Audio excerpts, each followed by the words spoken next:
বই, পুতুল নাচ আর রং তুলিতে বইমেলায় আরেকটি শিশু প্রহর কাটালো শিশু কিশোররা। বাংলা সাহিত্যের সঙ্গে নিবিড় সম্পর্ক গড়ে তুলতে সন্তানের হাতে বই তুলে দিতে আগ্রহী মা বাবাও।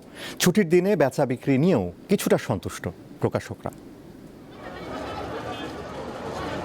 ফাল্গুনের রোদের তেজ আর রোজার আমেজ মিলিয়েও ছোটদের উচ্ছ্বাসে ভাটা পড়েনি। রঙিন মলাট, ছবি আঁকার খাতা, ছড়ার বই আর পুতুল নাচ সব মিলিয়ে শুক্রবার শিশু প্রহরে প্রাণ ফিরে পেয়েছে অমর একুশে বইমেলা। শিশুদের কাছে অন্যতম আকর্ষণ ছিল কাকতাড়ুয়া পাপেট থিয়েটারের আয়োজিত শো। নতুন বইয়ের ঘ্রাণ আর রঙিন মলাটের মোহে ছোট পাঠকদের চোখে দেখা যায় উচ্ছ্বাস। অভিভাবকদের হাত ধরে আসা শিশুদের প্রাণবন্ত উপস্থিতিতে মুখর হয়ে ওঠে মেলা প্রাঙ্গণ।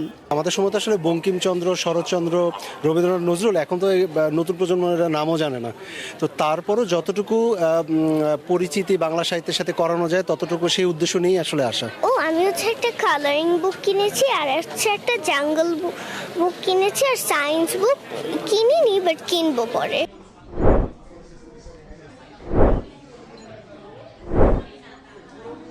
রোজার মধ্যে আসাটা আর একটু কষ্টসাধ্য হয়ে গিয়েছে।